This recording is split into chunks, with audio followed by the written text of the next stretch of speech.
And we are live. I am joined by the ever wonderful J.Burden in our spheres, but today we will be discussing growing up in the South in the early 2000s. But first, how are you doing today, Mr. J.Burden?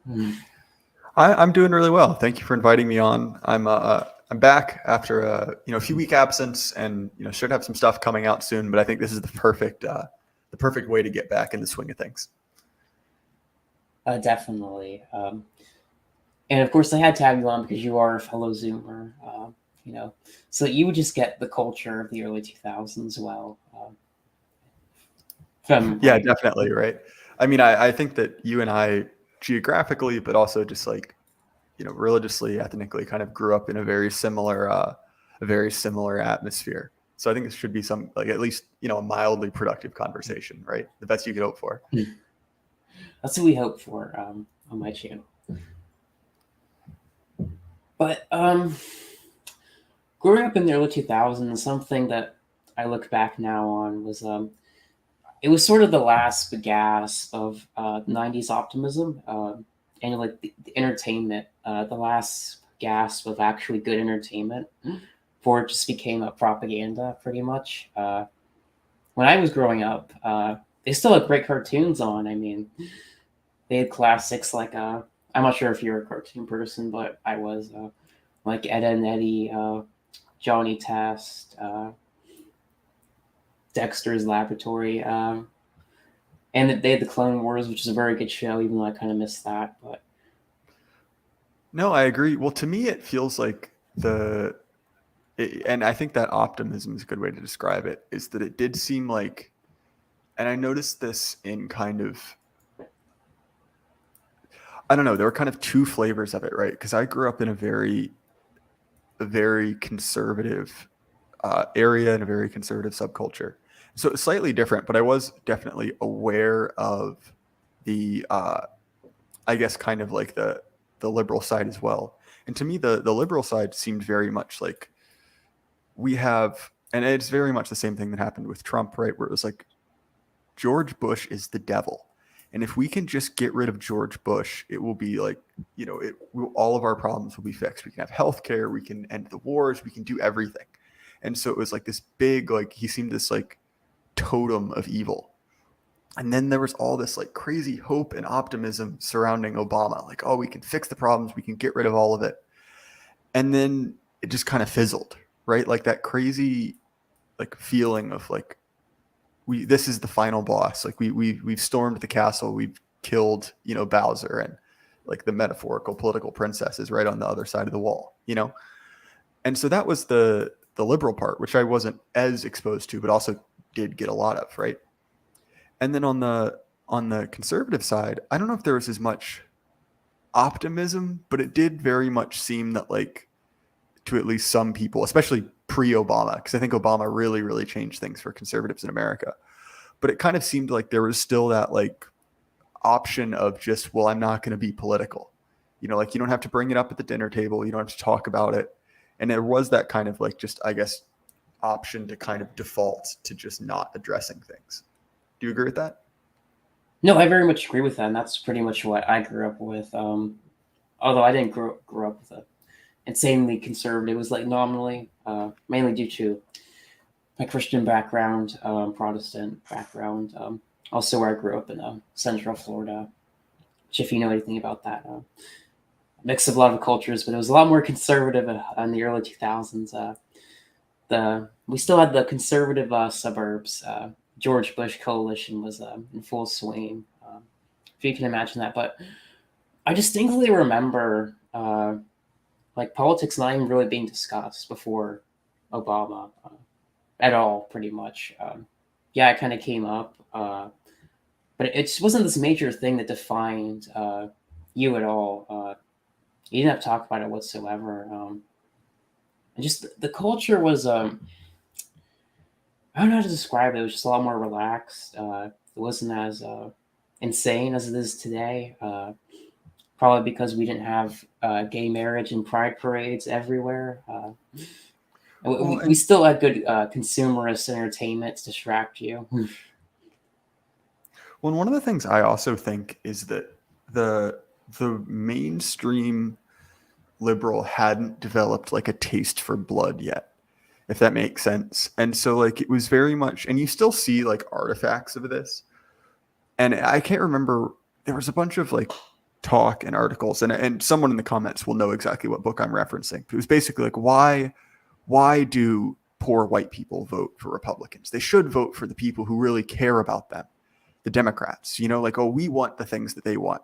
And so I think that there was this attitude of like, oh, like the conservatives are wrong, but we're gonna essentially like show them the errors of their ways by how good we are at governing. And then I think Obama basically came along and kind of like gave liberals, like gave them an opportunity to essentially like humiliate their enemies. And then they kind of realized they liked it. You know, so like the moments I think of is that famous quote about, you know, like where Obama is talking about, and it's kind of the precursor to the basket of deplorables comment, you know, but the idea of like, oh, these bitter hangers on with their gods and their God and their guns. Bible thumpers, yes. Bible thumpers, yeah. And then also like the triumphant, like how triumphant everything was with gay marriage, and just kind of like a series of positions which were almost like designed to kind of like stick a finger in the eye of the like the American right. And I think that a lot of the like hysteria around Obama was misplaced, right? Like I'm sorry, I don't think he was a Muslim. He may or may not have been born in Kenya. I'm not particularly convinced, you know. But that said, like I think that people were reacting to something really real and tangible, which is like, oh wait, like this guy wants bad stuff for us, you know. And even if that wasn't expressed in the most intelligent way, I don't think it was completely unwarranted.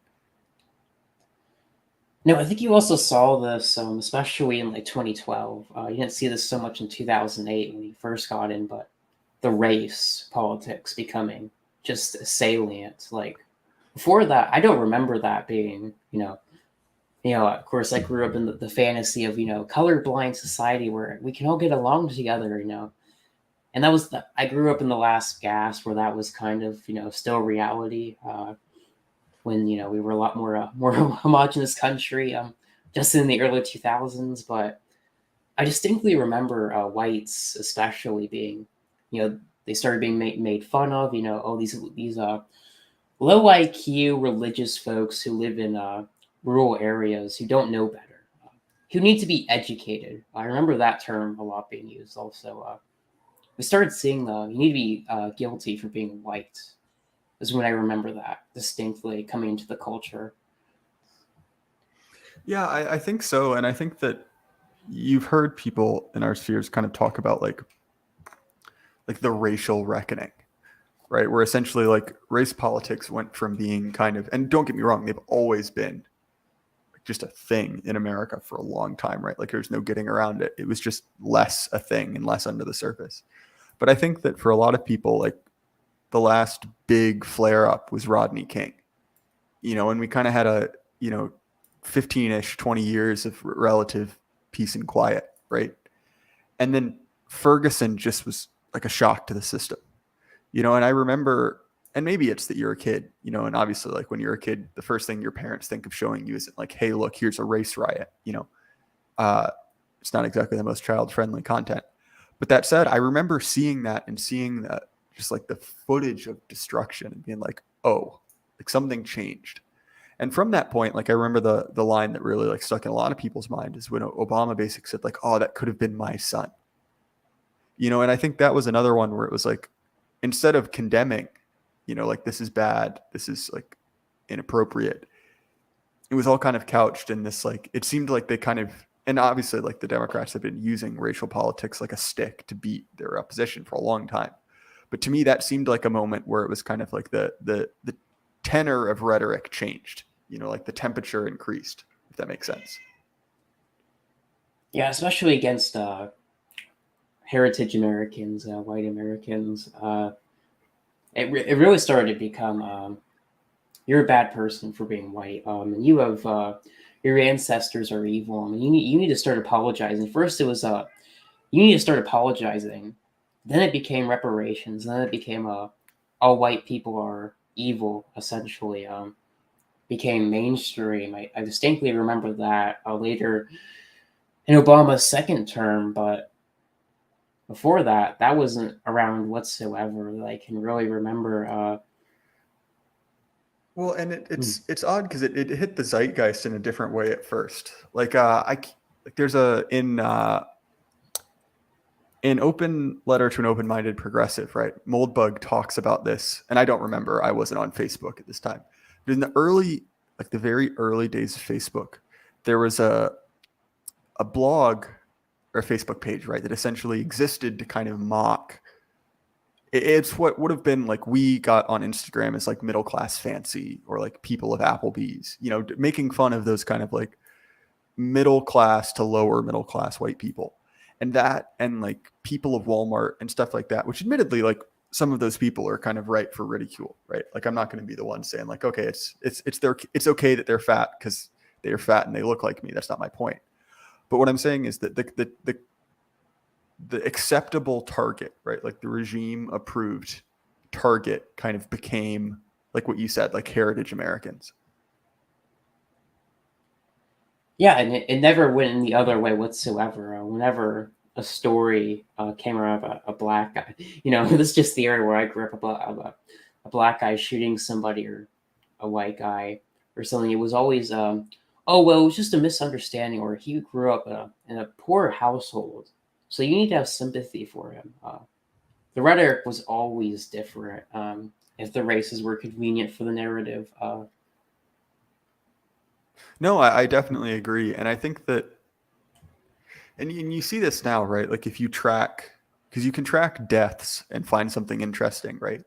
That a lot of the deaths of white people, right, that has been driving down our overall life expectancy, or what people are calling like deaths of despair. So drug overdoses, suicide, things like that, right? And the argument is that essentially a lot of because we're seeing since 2015, right, like a similar spike in black mortality, right? And the argument was those are kind of deaths of exuberance, right? Like they're not depression related. They're homicides, they're high speed car accidents, things like that, right? Which are not normally associated with this kind of like depressive state. And look, like I'm going to be the first one to admit, like I'm not the biggest like white identity guy. Like I don't have anything against it. It's just not it's like not the area I'm super well versed in. But I look at that and it's like, it seems pretty obvious, right? Like who is the regime client, who the regime is interested in placating. Yeah, who the regime's client base is, who are they going to protect? As Aaron McIntyre likes to say, it's not hypocrisy, it's hierarchy. And currently, the hierarchy favors minorities because that's their base of support to keep the system going, essentially. Right, definitely. And I think that it's one of the things that I think that it's fair to bring up, right? Is that I think that there's this tendency to look at the regime clients and kind of blame them for what's going on. And I think that's kind of misplaced, right? So obviously, look, like people have personal agency. Individual people who do bad things need to be punished for that, right? But I don't think these people are thriving. This isn't like a good deal for them. They're not like the existence they're offered, like they're getting what they want, but it's like they're getting what they want in the same way that like the alcoholic on the street corner is getting what he wants if you hand him a bottle of Burnett's, right? Like it's not healthy or productive for anyone involved. No, it's self-destructive, just like a welfare payment to. I'm gonna use this as an example. Black households, for example. Right, exactly. It's not like this is some like that's not the ruling class. That's not really our like direct enemy. And I think it's really tempting to kind of charge the cape and not the matador, if that makes sense.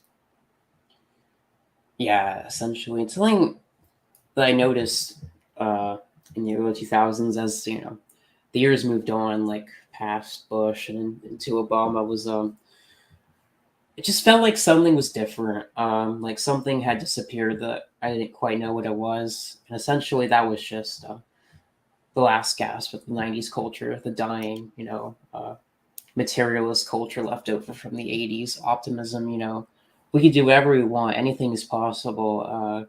You can do whatever you want, Jimmy. Growing up in the suburbs, and it became a lot more claustrophobic and like, oh well, if you're part of this privileged group, you get special administrations to the institutions if you want to get in these positions. And if you're not, you're going to be disproportionately suppressed, even if that wouldn't naturally happen, like with Asians and heritage Americans, for example. Right, exactly. And I think also what we started to see is that it became very apparent what would be sacrificed for ideology, and the answer was everything. You know, and so I think that at least in the Clinton era, right? Like, don't get me wrong, there were a lot of things wrong. I think that we saw kind of like the culmination of American greed in the sense of like, oh, we'll offshore anything to make a few bucks. But it was also, you could at least kind of make the argument that the ship was headed in the right direction. Like, oh, the Cold War's done. Like we did it. We beat the big bad. And I think that through Bush, right, it was okay, there are problems cropping up, but we can kind of blame them on the buffoon in office. Like, oh, well, like if we could just get a smart, capable selection of adults, like this would all be fine. Like we could go back to the good old days. We could kind of accept our accept our birthright as the one empire on earth. And so I think that there was optimism in the sense that like, oh, we just get through Bush, we get through the idiot redneck, and we'll be there. We'll finally like realize all of I guess like the promises of the American dream, with heavy quotations on that. But I think that once you kind of got through first term Obama, and it was like, oh, the great hope failed. And I think that's when we see that last vestiges of kind of like widespread cultural optimism just get strangled. No, dude, it was so weird too because I remember that it was almost like an exact moment where you could just feel a certain cultural thing that had been there cease to exist essentially. And you were younger, so you didn't quite understand this, but it was just a intuition that you got that something had fundamentally changed that you couldn't quite grasp yet, but you definitely felt it. Yeah, it's odd. Like to me, I noticed it because again, like I said, I had a very politically divided family, but a lot of it was very, very conservative. And to them, it kind of felt like I think they got it too, that feeling that like the cultural winds had changed, and it was no longer possible to be like essentially like a socially acceptable conservative, right? That was a very dangerous thing. Not dangerous immediately, but like it was no longer something that was like, I guess, like acceptable to be. Like the culture had really shifted away from them. And I think that there was a lot of like I remember it like essentially them feeling like Obama was like the 1,000-year Reich. That like this new coalition, the like rainbow coalition of Obama, had basically like made it impossible for them to ever get their guy back in. And obviously Trump changed that, but I think that there was that feeling. Like I remember this, right? So there was this guy at my grandparents' church named Barry, and Barry was an electrician, fought in Vietnam, wore a boonie hat everywhere, and was pretty obese, right? And if you've been to a Baptist church, there's like 10 guys named Barry who look exactly like that, right? But I remember we were out dove hunting, which dove hunting, especially as a child, is horrendously boring. All you do is sit in a field in the middle of September and sweat. And since you're Baptist, you're not even allowed to drink. So you just kind of sit there and you talk. And I remember him telling me how the debt, how all the spending on Obamacare was going to last forever, and my children and my children's children would be paying it off. You know, and don't get me wrong, this guy was kind of a kook. He was a weird dude. But I do remember that it was not an uncommonly held position. Like there were a lot of people who were sincerely worried that essentially like America had changed forever. And look, like on one hand, I feel a little sympathetic to those people. I think they're probably a little naive. The America that they're talking about, I think they either barely lived through or died a whole lot sooner than Obama. But I do remember that kind of like the immediate, like that shift was seismic. At least it felt to me. I kind of really didn't experience that because of just the way I grew up. Very kind of apolitical to culturally conservative, nominally Christian household. So I really didn't get to experience that side of the culture. But what I definitely did feel was just the decline in like consumerist media just like die. Like I remember when it died too. 2012 was when it died in my mind. That's when good media essentially stopped being made, and you were kind of just like stuck with these just like relics of that, like Minecraft essentially, and older movie, older at the time, like the Joker or whatever, the older Joker I'm talking about, not the one that came out in 2018, right? I believe it's Yeah, yeah. Well, to Hmm. me, what I remember the change hitting the internet, and this is much later, right? Like this is, I remember the change on pre and post Trump internet dramatically, right? So even before, and not to say I wasn't political, but my primary interaction with the internet, I guess, pre Trump was comedy related, right? So just like things that made me laugh, people that made me laugh, and so one of the big ones, and this is not particularly relevant, but a lot of people remember this as kind of an like a, I guess like a, what's the word I'm looking for? A old thing, an antique. Thank you for letting me struggle with that. Right, an antique from the early 2000s of Rooster Teeth. Right, and they started off with Red versus Blue, which I watched a lot as a kid. Probably shouldn't have, and really like informed my comedy. But it was interesting to see that company change because, like everything else, and I think they're actually a pretty useful like prism to look through.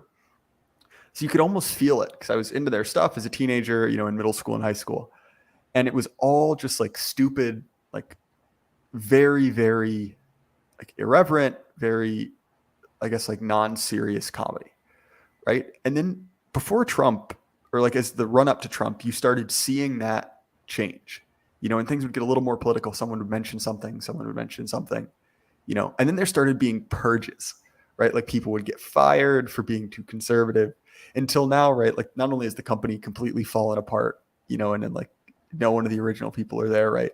But if you check their Twitter icons and all that, it's every single pride flag, every single social issue. But my point in that is not to just complain about something I thought was funny in middle school, being taken down off the internet, either by YouTube or the people who made it. But that like the kind of feeling that like, oh, the internet was the place where you can just run wild, that like you can do whatever you want, you can say whatever you want. And don't get me wrong, like there's some negative sides to that. I'm not going to deny that. But that also was one of those things where it was like, oh, well, we can go to the internet for people like us, for kind of like the odd kids, the people with a kind of sick and twisted sense of humor.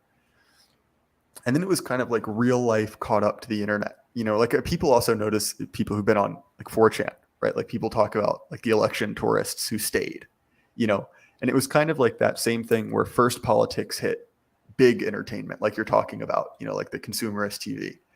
And then it hit niche entertainment, people like Gamergate, stuff like tabletop games. And then it went even a further level to like, then it hit like weird little like message boards and hyper small communities. And so to me, right, like the whole 2000s seems to be like that we see the creeping, I guess, like wave of like everything becoming political. And I think part of that is that just like the culture started to diverge so widely that it just became like, and I think, I mean, maybe this is, like, I'll put it this way, right? Like, I know a lot of people in my family who are, conservative, religious, who kind of flopped back and forth voting Republican and Democrat through the 60s, 70s, and 80s. Okay, maybe that's a little dumb. Maybe they weren't the most like cognizant of what was really going on. But you could at least make the argument, and I think people, as the temperature kind of increased, with things like the race relations and sex and gender and all that, I think it just became more and more difficult to escape and more difficult to be unaffiliated or to be like a respectable conservative, if that makes sense. No, yeah, essentially respectable conservatism, aka neoconism with Bush. That just kind of died essentially because they realized that they got the bloodlust essentially, and they tasted blood in the water like a shark does. I read this somewhere that a great white can sense a drop of blood in an Olympic-sized swimming pool. So like a shark, they sensed that their prey was weak, and so they went overboard and they just said even these guys who are essentially controlled opposition have to go too because they're not towing the line 100% the regime approved narrative on everything, No, that's a especially good earlier. no, that's a good point. And I think that we also see the rise of like the quote unquote like log cabin Republicans or like the Lincoln Project types. And I think that we really see the split between those people. And like Bill Kristol's a good example. If anyone's followed my Twitter account, they know that I engage in some Bill Kristol bashing. But he he could be a Republican in the early 2000s, but now he not only can't be, but because he's so addicted to kind of like that validation, he's basically become a full on Democrat. And it's interesting because I know people like him, right? So like my in-laws' family's from Chicago. They're very they're the kind of people that really care about being respectable in kind of the negative sense of that, right? But as like I guess like the Overton window has shifted, they've kind of been dragged along by force to the point where the things that they are okay with and the things that they care about are just odd and laughable, right? So my fiance's like 80-something-year-old grandmother is asking her about how diverse the school she teaches at is.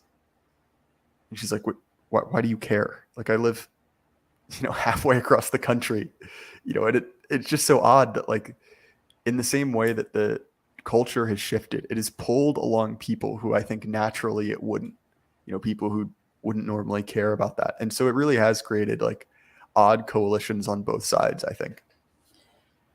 Yeah, I think essentially what you saw in the early 2000s, like especially when Obama got in, was essentially progressive, like the facsimile of total progressive domination of all cultural institutions, and essentially they essentially all became essentially printing presses for the regime. Nothing non-political is allowed anymore because that might inspire people and make them think about things that are uncomfortable for the progressive regime that might threaten its existence essentially. So I think that's why they kind of had to kill off good. Well, I wouldn't say good culture, but like movies like that were actually good. Media that wasn't political, like like sports essentially. These like just mass consumerist things where like you could bond with people even if you disagree with them over sports, and like it was the last thing that you could bond over as an American or whatever if you're from a red state. But essentially, that just kind of died because they all became organs of the progressive printing press. Essentially, if you didn't toe the line, you would be harshly suppressed, and your organization would be, people with the right opinions would be put in charge, essentially. Well, one of the other things I think that was really, really important that like people don't talk about that much is when the Obama IRS got busted for going after the Tea Party and other conservative groups. And look, like don't get me wrong, like that stuff has always been going on, right? Like people take hits out on their political opponents. But I think that was an odd moment because I think that a lot of people kind of realized like, wait a minute, like this is not a neutral institution. And I think it took some people all the way till Trump, to kind of the very legitimate election. But I do think that there was that kind of feeling that like, oh wait, the government can and will be used against me. And so I think that contingent of like right wingers who were sincerely worried that the feds were going to come get them, which had always been there, got a little bit bigger after, kind of like the stuff in the 90s, like Ruby Ridge and Waco. I think that a lot of people between that and a lot of the surveillance stuff with the Patriot Act, kind of came to this realization that like, oh, the government is not my friend. Like this isn't like, oh, we'll vote the bums out of office, and a lot of those people are the ones that I owe a lot to, the people who were kind of like, Ron Paul Republicans, the kind of like less less cringe of the libertarian types, who kind of realized like pretty quickly that like, hey, wait a minute, like there's something up here, and it's not just that there are, people we don't like in office, right? Like there's something rotten here, and I think that we also see a lot of people kind of getting into that from like the 9/11 kook sphere, for good or ill. I think a lot of those guys are kind of off their rocker, but I think that you see that like the the widespread, I guess, like proliferation of like dissidents started to really pick up. When you even hear guys like Thomas talk about this, like before, like in his Usenet era, when he was talking to people on these tiny little forums, it'd be like 6 people for years and years and years and years. And I think that the internet, which is obviously was invented before the early 2000s, but really gained like widespread, like consumer popularity. Like that's when my family got internet. That's when pretty much everyone I know got, like regular access to the internet, or at least like started using it often, like for things like Facebook and stuff like that. I think that enabled people to kind of really get out in the weeds for good and for ill, right? No, yeah, I definitely agree. But also, what came along with that, the technology and the internet being accessible, was essentially the death of in real life relationships and like activities. Because it was marketed. Oh well, Facebook will connect you guys. You don't have to go meet out at the local restaurant or whatever. At the local golf course. If you grew up in a suburb, you can just talk on Facebook. And that just became more and more people started to, especially the older people. But then it started to affect the younger people because then they started to get access to iPhones and everything, and Twitter and everything. So in real life Yeah. relationships just kind of died. No, I And completely agree. Like, I think we can't underestimate how much tech affected that. Just like the ability, like this conversation alone, couldn't really have happened, what, 2 decades ago. And so I think that it's hard because, look, I'm quite convinced that technology really, really affects people and really pulls people a certain way. Like I think that the Marshall McLuhan makes a pretty good argument there. I'm pretty much convinced. And so it's hard to separate like, okay, what's the tech and what's cultural? And can you even draw a neat line kind of bisecting the two? yeah, but we kind of didn't realize the costs these things would have, and so we just kind of took for granted. Oh, you get to meet your friends in the suburb, and you guys just go hang out and go play. That was still a thing when I was a child. Your parents would let you go out and play with your friends. Until the sun sets. And come back. That was the last gasp of that. I think like the early 2000s, and then that culture of essentially of permanent infantilization kind of came in essentially with helicopter parents.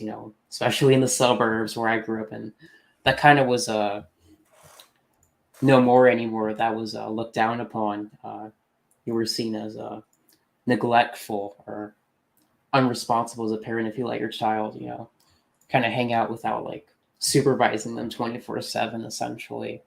And I feel like we lost something with raising up the next generation without letting them have just a modicum of responsibility.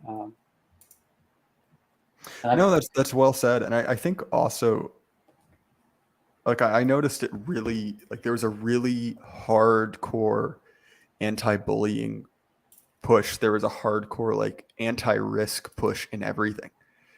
So like I remember like it became very much a thing that like, and I'm sure you knew these kids too, like kids that weren't allowed to eat anything, kids that weren't allowed to go anywhere, and there's this kind of like the helicopter parents not only affected things for their kids, but also for like schools in general and activities. And just like everything kind of had to be catered to the like hyper safetyist instincts, of a certain demographic. And so like, it was odd because there were very many things I remember. Like I remember tons and tons of like playgrounds and like amusement parks. Like they all had to be shut down and changed. They'd been there for like 30, 40 years. Like the big one is like seesaws, right? Like you can't really have seesaws anymore. They're just gone. And so there was this great playground in the city I grew up in. It was like this awesome, wood structure. It was huge, and it was very tactile, right? Like it was lots of things to jump off of and climb through. And it was full of splinters. It was perfect, right? And it had seesaws. And then all of a sudden, someone got a bee in their bonnet and decided those weren't safe. We had to get rid of those. And so they tore it down the whole thing and replaced it with some godforsaken Fisher Price abomination. And so my point there is not that I really care that much about playgrounds, right? Like I'm an adult. I don't really have much business there in the first place. But all the same, right, it kind of like speaks to a broader trend of like increased focus and like hyper awareness on like child safety to kind of like a detrimental point. No, and I think that's essentially why our generation just has so many problems, because I feel like I didn't realize what this was. This essentially getting rid of responsibility that young kids were allowed to.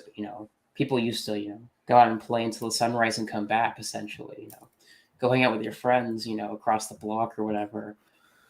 And we started to see. I remember this very distinctly in middle school.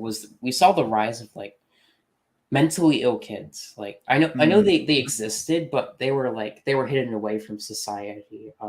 Especially where I grew up, they were put in mental institutions, special places where you wouldn't see them, the normal people. But they started to let them out, and they started to become more and more just like everywhere. I'm like, well, what's going on? Why are all these like people my age like crazy and like they're on pills and everything? Just like, what's going on? I kind of didn't connect the two at the time, but like, you're raising kids to be deficient. It's like, and then you have the whole school system too, which leads into that. But I distinctly remember that the rise of mentally ill kids in the early 2000s very well, especially when Obama came in.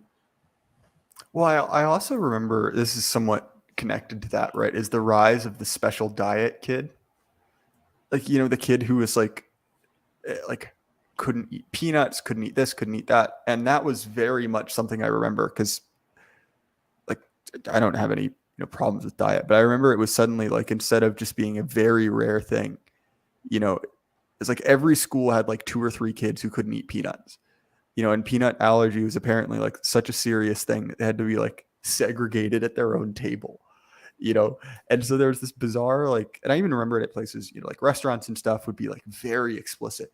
And so I don't know, right? Like, look, I only had one childhood. I'm not going to say that I lived in, a different era, but it was a very odd thing where it was like, there seemed to be otherwise healthy kids who had, like dozens of kind of like special needs that needed to be, cared for and catered to, and if they even like came into contact with this like, horrible substance, they would just explode. And look, I'm not trying to say that, a peanut allergy is fake, but it just seems very odd to be happening at the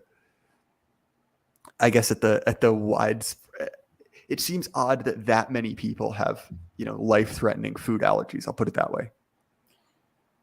Yeah, just like a coincidence that we see the spike in autism in younger kids. Might be a connection there. You know what? I just want to say, I believe the science fully and totally. On my The channel, we science fully is, endorse the science, but look into it, folks. Just look into it. this is a slight, digression, right? But I had a funny interaction with some people. So I kind of forget, right? And if you spend enough time in these circles, or if you have a group in real life that is kind of more amenable to like the positions espoused in these circles, you can really quickly forget how niche it is. And you can say things that seem fine to you, right? Seem fine to your friends, that are very much not acceptable to say in wider society. And I was talking to some people, and they were kind of unironically talking about how much they love science, the concept of science. And they were like just flabbergasted that I didn't care. I wasn't up on the new news about like, oh, this telescope, this new thing has been discovered, Neuralink, all that. I'm like, I don't care. I don't follow it. And my point was like, look, like if it's important enough, someone in my real life is going to tell me. Like most of the science stuff is vaporware, right? Like, hey, we discovered this planet where it rains sideways and there's diamonds on the ground. It's like, okay, sure. And it's allegedly thousands of light years away and we'll never see it. So, okay, right. It's pointless information. You could literally create a bot to write it randomly and get the same amount of like real true information from it. But these people, when I said that, like, look, I don't care about science, they were deeply and personally offended. right? Like it was like I told them that I was like a Satanist, right? Or I'm glad their grandma died. And it was just such a bizarre situation where I was kind of like joking around, like, whatever, I don't pay that much attention to science. And it really was. And I think we forget that, like, when we say science is a religion, it doesn't just mean that, like, hey, there's some blue checks on Twitter who care too much about, Anthony Fauci. But there are people for whom science and like uninterest in science is just straight up blasphemy. No, this is very true, and like that stereotype you mentioned. Oh, can you believe this cool new thing that science recently discovered? I remember when that came into being in 2012 and 2011 in middle school. When that, because a sad thing that I witnessed growing up was essentially the death of Christianity, which had, you can argue when that started to decline in the United States, probably the 90s, essentially, and it started to become, church attendance started to drop. People became less and less concerned about moral standards and their faith, and more people just became apathetic to not caring. And that's what we were raised on. Oh, can you believe this new cool thing that science says? Oh, can you believe these stupid dumb people, who built these you know buildings that we can't even build today? Believed in the Sky Daddy, the spaghetti monster, these low IQ morons. I remember these talking points, with the new atheist movement, even though I didn't know what that was called. And it was essentially replaced with just endless consumerism and science worship. That's what it was replaced with. And I remember when that came into being, essentially. And it probably had been happening before that point, but I distinctly remember 2012, 2011 is the era when that became prominent everywhere. I don't know if you had these magazines in middle school, it was like science or whatever, and it was like, we discovered this brand new diamond planet. Can you believe that? Oh, it's so interesting. Consume this next new thing, essentially, the next new thing became the new, to replace the role that Christianity used to play in society. I think that's a very tragic thing that I witnessed. We witnessed a lot in the early 2000s, a lot of tragedy. It was an era of change. The culmination of the totality of progressive total control of the culture, I think, essentially is what we witnessed in the early 2000s. Right. And I think that especially in Christian circles, right? I think that there had been for a long time like an anti-intellectualism. And I hesitate to ever like talk bad about people in our circles, but without naming names, the academic agent evangelical stream was an absolute train wreck. Specifically talking about like anti-intellectualism, right? And it's hard because on one hand, like I get the urge to like defend your people, right, and defend like your religious community, right? But I think that as someone who came from a community not too dissimilar from that, we have to admit that like there was a lot of just like anti-intellectualism, right? Like, oh, like dinosaurs are fake, like a lot of it connected to like, evolution and stuff like that. And even like other stuff, like pretty kooky stuff out there, like you'll see if you're in our neck of the woods.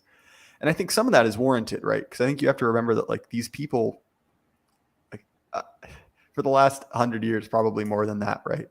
Academia and the media have had it out for kind of like, like Bible believing Protestants, right? Like they've not exactly been, cool, high status individuals, and so I think you mix some of that with just being, part of a cultural backwater in a good sense. And I think that like people understandably have a mistrust for that. But the problem is like when you essentially raise people in a completely anti-intellectual environment, you lose all of your smart people, that essentially people look around, when they're confronted by like a Sam Harris type or they're confronted by a Richard Dawkins and they're given a challenge, right? And if you have enough background, it's not a particularly new challenge. It's not a particularly high IQ challenge. But if you're not prepared for it, you're screwed. You're up a creek without a paddle. And so I think that during that time, we saw a lot of people as the kind of like the new atheist movement and like Christianity became less and less culturally acceptable. I think you started to see the like higher IQ or more like socially motivated people like fall away, And so like, look, like one of my mentors went to a big Christian school and he grew up ultra hardcore Baptist and is now Eastern Orthodox. And it's interesting because that was kind of the two paths for high IQ evangelicals at college, right? Like you either became an atheist, dyed your hair blue and, now are polyamorous, or you became like super hardcore, Orthodox or Catholic, right? But the like main the, like the not mainline, that's a different word. The kind of like mainstream like evangelical Protestantism, I think of the time was just completely unprepared for the kind of like shifting sands of the culture. No, it's probably because it was led by, boomers and Gen Xers who like just didn't understand this stuff because they were raised in the 80s, maybe the 70s and 60s. These older pastors and more like church intellectuals who are raising the youth. They know how to confront these arguments, and they didn't tell the young people about these things, how to answer objections. It was essentially just trust. And that's great. You need faith to some extent, but young people don't exactly know a lot. They're very malleable, and so when they get questioned by their atheist, maybe aunts or uncles, or maybe one of their friends, and they present a good argument because they do exist, even though pretty much all new atheism now is just cringe progressivism. But it used to be a lot more intellectual in the early 2000s, but they can't kind of confront that. So that they're kind of missing this fundamental piece, and I think that's why a lot of young people like me kind of left the church. Younger millennials, Gen Z, because they just kind of didn't know what to do. They weren't given the tools, and also like the culture was just vehemently anti-religion, especially Christianity. When I grew up, it was very firmly materialistic science. Yeah, it is odd because it does kind of seem like we also started to see, I guess, and this is what I'm talking about with the science stuff, where like at least it started to see the the last cries of being like a quote unquote principled liberal, So I think that before it was very much you could kind of cast yourself as like, oh, I'm a data driven person, and I'm trying to like wrest power away from this like sclerotic, corrupt system. And I think that was an easy lie to tell yourself, kind of from the 60s up until Bush, like, okay, fair enough with the kind of like knowledge and the writers we have now, or we've, read in our tradition, right? We understand that's fake. But I think it was a easy lie to tell yourself culturally. And then I think that what we saw with Obama is kind of the end of that period, right? Like they got power, they got the crown, but they still had to keep the mythology of being the underdog. So we had to get all these like weird, convoluted, I guess, like contortions to try to force yourself into still being the underdog, and that's where you get like the kind of like kooky, idea about like, America being a fascist state and all that. But it's odd. I don't know, at least to me, like that the left, which for so long was very much, I guess, like the idea of like, oh, like people are more important than profit, and kind of like on one hand materialistic in kind of a more Marxist sense, but also kind of like, hippie and kind of out there, like very quickly got folded back into both the military industrial complex, during kind of the Obama years, but also like the the pharmacological complex. Because I don't know if you remember, like the big villain of like the Bush and the Obama years was big pharma. Like big pharma was almost like a byword for evil. Like, oh, they're keeping us from having like awesome Scandinavian healthcare. And then it's odd, like they just got completely, fully, and totally contained. And then like now you have these people either directly or they're like ideological descendants, right? Like defending, Johnson and Johnson and Pfizer, who I should add have never done anything wrong and are great, but it is just a little bit ironic. No, and I think that essentially saw like the activist left, essentially, the intellectual class just kind of became less, as we like to say, the decline. They declined them essentially in their prowess, and so they kind of really couldn't do these more actually protest for things that somewhat mattered, and was relevant for cultural issues. And they kind of just became consumed with the next big thing, the next thing, Ukraine, COVID, whatever. And that's essentially where they are now. They can't actually have these conversations because well, most modern leftists are mentally ill and like antidepressants. Well, that's one of the other things that I kind of notice looking back that I think is really weird, right? Is that the the physiognomy of the average shitlip has dramatically changed, right? Because I remember, and maybe this is rose tinted glasses for the shitlibs of yesteryear, but I very much remember that, like, if someone was healthy looking, cared about their body, exercised, ate well, there was a very good chance they were progressive, right? They were kind of interested in health and fitness and things like that. And then don't get me wrong, that's still true, right? Like there are still like weed smoking distance runners and stuff like that. I'm not going to deny that.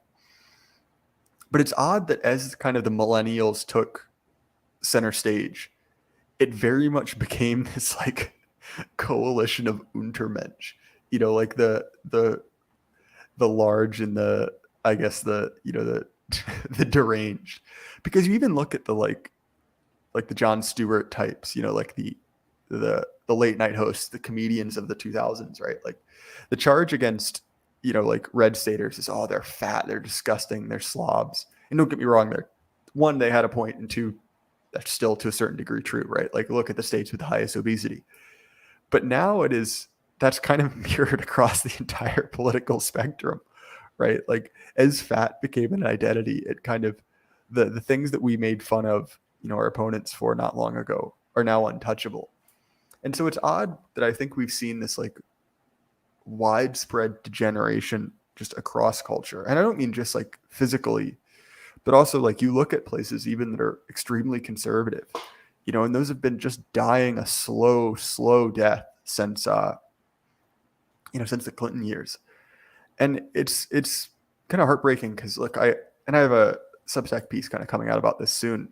So coming from like a a rural area with a very like heavy, I guess, like militaristic streak, like if you, like lots of people go to join the military, lots of people end up fighting in foreign wars, and then spending some time up in the absolute middle of nowhere Maine, with a veteran cemetery that's probably, I don't know how to say this gently, it's disturbingly large.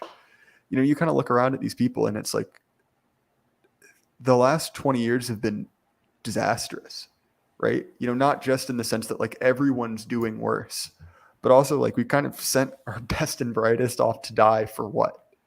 And now we look at even the military, right? And the military is kind of filling up with those same, like the same Untermensch that we've, been seeing in other parts of society.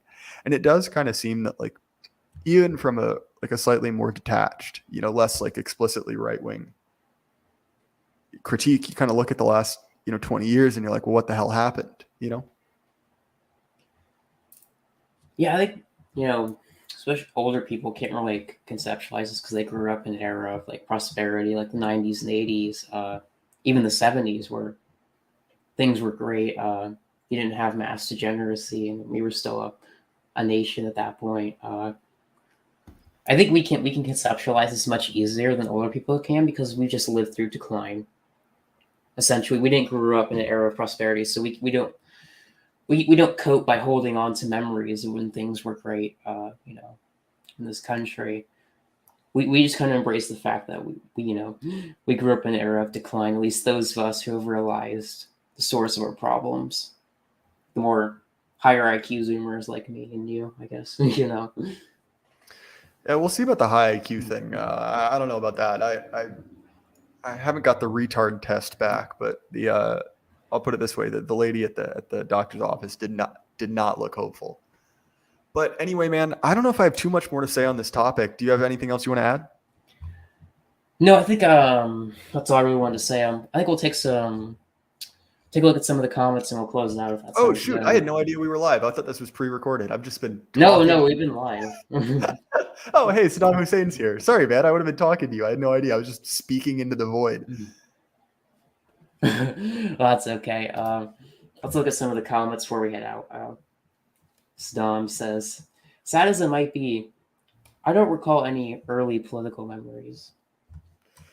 Yeah, I've said it before that one of my first memories is I remember I was 3 or 4. I remember the invasion of Iraq very distinctly. Like I remember watching like tanks on fire and stuff like that, which was probably not particularly appropriate to show a small child, but it was impactful, right? If I can read the chat, I want to respond to one thing directly. Tuesday, FA Tuesday said, I'm still into red letter media these days. I couldn't agree more. That's probably like one of my biggest personal comedic influences, right? Which I think is pretty common on these side of things. Yeah, I guess for some people, I never really got into them, but I just haven't really been into media ever since its decline, really. Sad to say. Stom says, the teacher lady who ran our anti-bullying campaign in his fuck it. Well, that's not surprising. Kind of expect it from these types of people. Yeah, it's interesting, right? Like you definitely got the feeling like I could always tell. Like you could always tell instantly, right? And at least in my experience, there were kind of two types. There was the like Jared Fogle type, which is like, oh no, this guy's gonna drag me into a basement. And then there was on the other hand, the like suspiciously attractive, like 20-something-year-old teacher who hung out with like the high school volleyball team and stuff. And you'd be like, wait a minute, this doesn't seem to add up. And then like 2 years later, like, that's what happened. Right. Now that guy's on the sex offender registry. Yeah, it's always these same types of people who are always pushing, oh, we have to be, we have to make things safe for the children, but they always turn out to be perverts of the highest degree. Tuesday says, do kids these days still have swings? I honestly don't know. They still had them when I was in middle school, but they have swings now. I'm not even joking. I wish I was. Where and these are the distinct minority, right? Like the traditional style still exists, but they don't have chains. They have like metal bars on pivots, and then you like strap yourself into the swing. So essentially, you cannot fall out of it, unless you. And it's ridiculous, right? Like it's not only monumentally expensive looking, but like you've managed to take all the fun out of quite literally the simplest thing in the world, right? Like a rope that you sit on. So Tuesday has another one. He's on fire, but we forgot to talk about Occupy. Like Occupy was a huge deal, and that's something else I remember. And there was that weird moment where both like Occupy and the Tea Party were both kicking off at once. And there's a couple, I don't even know what to call them. They're not even conspiracy theories. They're just like conspiracy like seeds. And I have no idea. There's no paper trail, at least from my perspective on this one. But I just think it's really, really suspicious that starts going, in like 2012. And then all of a sudden racial politics get injected to anything. Like I can't prove that there was something going on there, but it seems like there was something going on there. Oh, there most certainly was. And we just kind of see this with the decline of the left, when they could actually, somewhat fight for issues that mattered, like wages or protesting the wealth inequality in America. But of course, that was co-opted by the intellectuals, to care about gay marriage, essentially. And that's why you see them on, these gay pride floats, in its parades, with Chase sponsoring them now. They worship the corporations because the corporations fund their movements, essentially. Yeah, one of the other ones. Paying that feeds them. Yeah, no, that's fair. Well, one of the other things, MG in chat talking about Benghazi, that's another one. But for me, that was very firmly, at least in my mind, kind of a later time. That wasn't the early. I mean, that was, was that second term Obama? I think it was. That was second term Obama, 2012, 2013, yeah. But I remember I had so I was in, I think I would have been still in middle school at the time. Yeah, I was still in middle school. But what I remember is that I had this like shitlib teacher who was pretty odd because I went to a very conservative school, very conservative Christian school, but he kind of somehow snuck through the door. And I just remember even as a kid, he was basically saying like, yeah, Benghazi's not a big deal. It was 2012, Obama's first term. All right. Thank you, Tuesday, for that one. That is kind of like in the weird like liminal space, but I do remember that. Although the problem with Obama first and Obama second term is it implies that there was ever a chance that Obama wouldn't just be like the eternal king, Yeah. which is a different thing. But so I remember, yeah, you're right, because it was an issue. It was a presidential issue. I remember, but I remember him sitting the class down and be like, yeah, this isn't really that big of a deal, and I was obviously not super like politically aware as like a 13-year-old, but I remember looking around. I was like, I mean, I don't know, man. It kind of seems like a big deal, And I I also remember very distinctly just having this feeling that like all of my, like my peers and their parents who were big into Romney were just completely drinking the Kool-Aid. Because I was like, I don't know, guys. I don't think this guy has a chance. This guy seems like completely hopeless. Like there's no way anyone's going to vote for him. And I guess I was kind of right. No, yeah, I kind of remember that energy around Romney, the anti-Obama coalition. Yeah, it just wasn't there, especially with a guy who, I don't know what the correct term would be, just not intelligent politically. Well, he's literally exists to be a loser. He Yeah, exists to be a loser and line his own pockets. And so, like, why is anyone surprised when he loses? It's yeah, literally that's his his job. job. He's a beautiful loser. I, Ripley, it says, sorry, let me read this comment. no, Yeah, no, they go on. built amazing large wooden playgrounds in the 80s when I was young, all gone for 3 plastic sets at parks and schools. Yeah, I remember this as well. And metal stuff. They started to remove that because it was too dangerous to have metal swings or like what do you call those? Like those circular things that you spin around the I bars. always, and this might be a regional thing. I always called them like tilt-a-whirls or carousels, and I think that Yeah, a both of those are carousel. probably not the right term. But those things were great, super dangerous, and like it is a miracle I didn't like knock all my teeth out. But they were really fun. So Tuesday again, Benghazi was kind of supposed to be Clinton's Watergate. They had legit proof that she knew what was happening, emails in black and white. And then also Romney's just a bag man, same as Joe. I feel the same way about Romney. Like with his background, because he's a Bain Capital guy. I think I can't remember, but he's a part of a big financial institution. Yeah, he's just there for money and for his industry, right? But the thing about Clinton's really weird because I didn't find out because I always knew people hated Hillary, and I do remember the Benghazi thing being a huge deal, and I didn't mean to minimize it. I kind of can't believe I forgot to talk about it, but yeah, people hated her, and I knew people. I mean, I still know them, right? Who were in the military at the time, who quit because of that. They were basically like, this is like unconscionable, and but it's odd because she's just. I mean, and she's kind of out now. I mean, at least I hope she's out. But there was like this weird aura around her where no matter what, they just couldn't take her down. Like obviously, like read the stuff about the 90s, read this. And so like I don't know. Like I remember my kind of like boomer con grandparents would always talk about, oh, Hillary's emails, she's got dirt on everyone. I have no idea if that's true. But stuff like Benghazi, stuff like Whitewater, stuff like all the stuff that happened in Oklahoma, the DNC stuff, like you just kind of look at it and you're like, I don't know if that's true, but it seems like it's true. It's spiritually true. I'll put it that way, right? Yeah, she has the aura of a person who could spiritually do that. She just seems evil to me. She also has the aura of someone who takes a bath in adrenochrome every morning. So, Oh yes, most certainly. All right, let's get into some more comments. Tuesday says peanut allergies have gone up as infant mortality has plummeted. Dark thing, but still, yeah, it's a very weird thing. If you were there, you remember the cultural zeitgeist. Spinley says, I remember having huge climbing frames at the play park party. I think I've gotten bigger. Spinley, are you still going to playgrounds? I mean, yeah, don't get me wrong, you're incredibly supportive in chat, which I appreciate. But if you're both old enough to be listening to this stream and interacting with playgrounds, I have some questions. Just a little bit of questions there. Tuesday says, in most cases of mild autism are just males being males.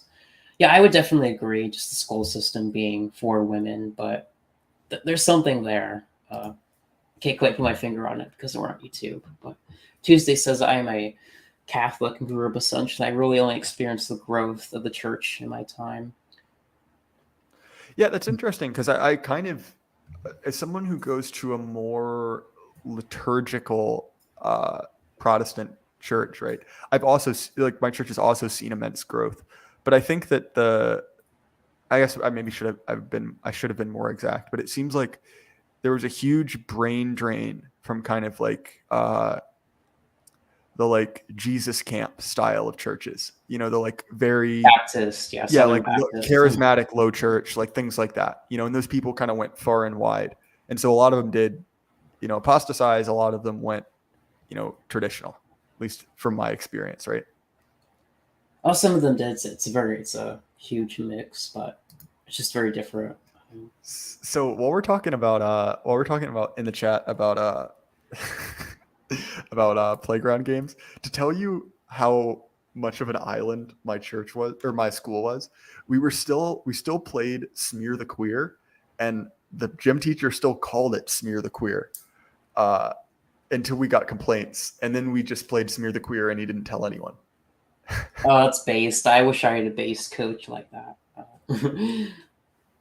Tuesday Uh, says I wouldn't say AA's evangelical streams were too bad. He did well to defer to Ryan and Radlib. In addition, he was right to push on the intellectual question in the church. oh no, I'm not complaining about him at all. I'm just saying there was a lot of spurging going on, and not from those guys. Like those guys were great. I just mean the chat and stuff like that. But no, he did a good job. They did a good job. Tuesday says, I would say high IQ American evangelicals usually leave Protestantism.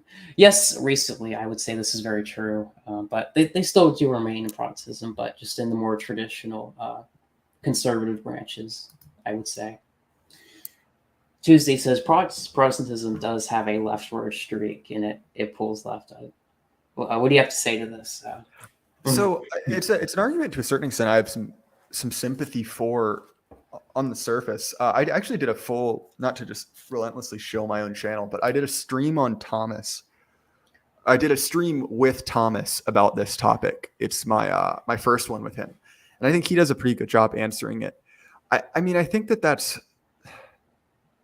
only partially true, and even then only in some like pretty specific locales, because I think we see a lot of extremely reactionary Protestant cultures. It's just they've been kind of like everyone else, like kind of eaten by the gay. And I to me too, like I don't know, I'm not quite convinced that Catholicism is like the bastion of like based right-wing thought, at least in entirety. So again, I'm not an expert on this. I'm unconvinced by that argument. I definitely think it exists, but like to that point, like liberation theology is a Catholic invention, right? So it's kind of, I think that this is a universal rot, and I think that it in the case, I think a lot of the things that get passed around is like, oh, look at the degenerate Protestants. Like if you went to a Catholic church in the same city, you'd see the same thing, right? Yeah, I don't think it's one specific thing like Protestantism or something. I think that's way too simple-minded. It's a lot more complex than that, and it can boil down to essentially, the gay usurping and subverting things from the inside. Boomers grew up in a fake world. The paradigm of the 50s and 60s was completely manufactured. Yeah, I would agree. It was proto-consumerist culture. It was the very beginning of that. And I think it also planted the seeds for a decline. Well, I think too, it was like, it's kind of like the equivalent of like the prodigal son, like spending away his inheritance, where essentially like we had all this like capital stored up. And look, don't get me wrong, like there were cracks in the foundation, right? Like things weren't all going hot, but it's kind of like we burned through all of the money, all the cultural capital we did to essentially give like one generation of people the best life possible, at least that's my perspective on it. Yeah, I would agree though. Like the mindset of these people was just so different. It's really something else. It's just the era of prosperity that they grew up in that was unmatched. Like the sheer era of just like everything you could ever want. Cheap houses, great jobs. Like you didn't have all the problems that we have today. And I think that really sheltered them from the consequences of their actions. Occupy Wall Street was the end of culturally acceptable protest. 2009 2010 was the official end of the 1960 protest paradigm. No one is allowed to protest the regime anymore. Yes, I would agree. If they're on the wrong side, however, if they're regime approved, they can still protest. Unless you disagree, Mr. Burden. No, not at all. I mean, I do think that that was the last, and this is what you're saying, at least I think from how I'm reading it, right? Like you're not in the conversation Tuesday, but about the like 60s protest framing was it does seem like the last cry of the anti-establishment left, right? So essentially, like obviously the left had kind of always been to some degree like working with the regime, like Lyndon Johnson, obviously like kind of harnessed the energy of the left and like things like that, right? But I think that was, I guess, the last moment you could even like pretend, that the left was countercultural, not just completely hegemonic. I mean, people still try to like put on the face, it's a little bit laughable at this point. But it does seem like that was really the moment at which they got fully and totally folded into the cathedral. Like there wasn't even the kabuki theater aspect of it. No, I think that they just couldn't do it anymore. They've degenerated too much. Essentially, entropy, I think, is really why, and also just like their intellectuals are just becoming less and less. I mean, like intelligent. I mean, just the word I would use. That's what you want to call them. Tuesday says Benghazi was kind of supposed to be Hillary Clinton's Watergate. They had legit proof that she knew what was happening. Emails in black and white. Yeah, I addressed that earlier. I mean, I think that's true, right? That kind of launched us on our conversation about a Slick Willie's bride. MG says they banned dodgeball at my school until parents complained. I'm glad you have some base parents who weren't total helicopters, but that's far from the norm, as far as I can tell. I'll put it this way: I really did have a very non-typical school experience. So I've said before that we had the big rule that the parents were all up in arms about was that you weren't allowed to bring guns to school until you were 18. But one of the other ones, and this is wild, I can't believe I got away with this. I accidentally stabbed another kid in my class with a sword and like really stabbed him, like he was bleeding a lot. And the teacher was just like, okay, put a Band-Aid on it, which didn't stop it. So he just like, wrap it up, stop bleeding. And I not only faced absolutely no no punishment for stabbing a kid in school hours, but the teachers like told him to stop whining about it and said next time he got hurt, he better not hear it. And I was like, wow, I didn't realize how lucky I was, right? Wow, you were truly lucky. I mean, like beyond imagine. Like Let's where I also grew up. acknowledge I was lucky I didn't actually hurt him because I really like it was a real sword and I 100% could have like damaged that kid because I was not being smart about it. So All right, let's read some comments. Saddam, we never had dodgeball, just something called jets and bombers with those awful foam balls. Yeah, they always like changed the name of the game to be more politically correct as the years went on, especially when Obama's second term. They always changed the name. And it was just so gay. Really didn't like it, but not much you can really do about it. Dodgeball and capture the flag is what we played in gym class. It was the best part of school. I went to Catholic school. Well, yeah, it definitely seems that Christian schools were a lot better than public schools where I went. So, but that isn't surprising. Have you all ever looked into Watergate? I've finished reading The Final Days by Woodward and Bernstein, and obviously I frame up hard to prove innocence while everyone thinks you're guilty. I have not, but you can just go watch Thomas 7-7 to figure that out. I'm sure he could fill you in on that. Yeah, I found Thomas pretty convincing on it, and then also this is like the ultimate in boomer truth. There's this historian Paul Johnson who has this like massive 900-page tome on the 20th century, and this was admittedly only like 10 years after Watergate, but he basically said something similar. He was like, look, like, I mean, it wasn't like a morally correct, from like that perspective, but also it was something that was it was done by lots of people. Like Eisenhower essentially did the same thing, and it was basically like like a political hack job.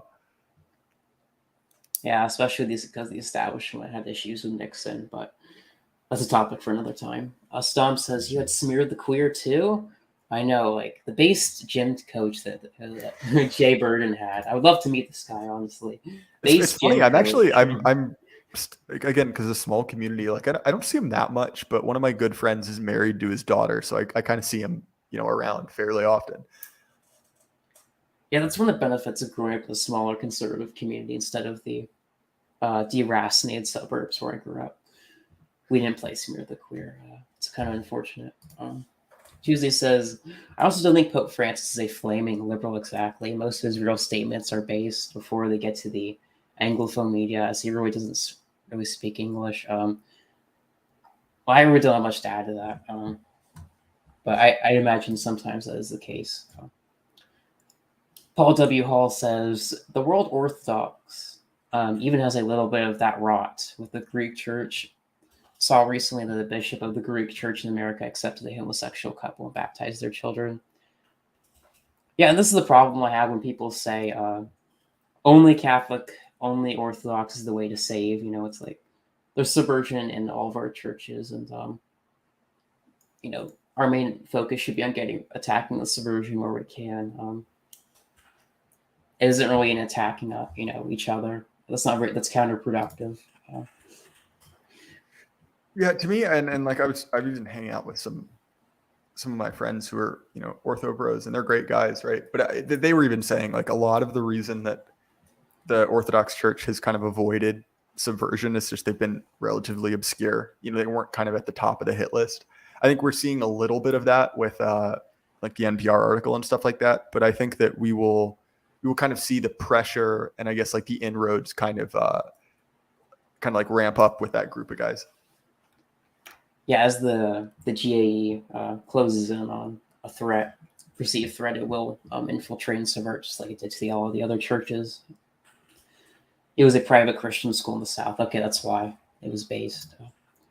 Walk it off, Tiger.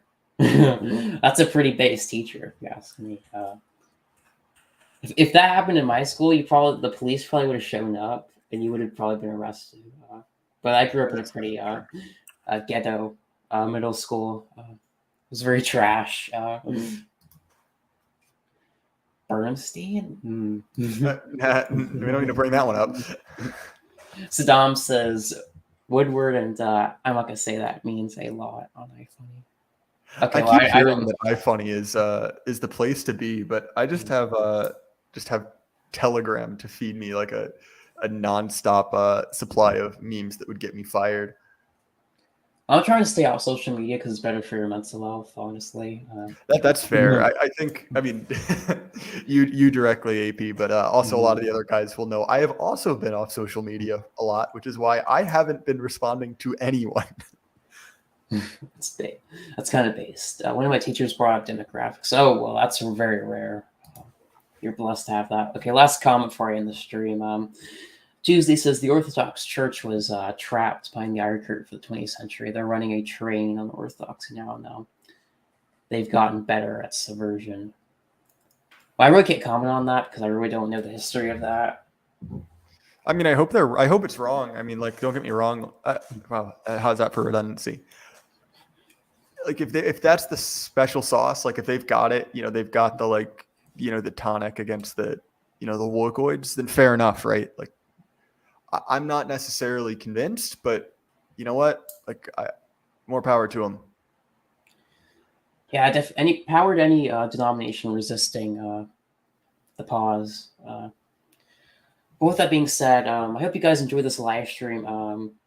J.Burden's links are in the description, so you can go check him out. Also, my links are in there as well. If you guys would like to support me, I do have a subscribe star.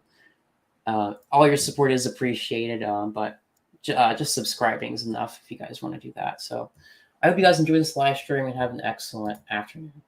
And All right. remember, it's always darkest before the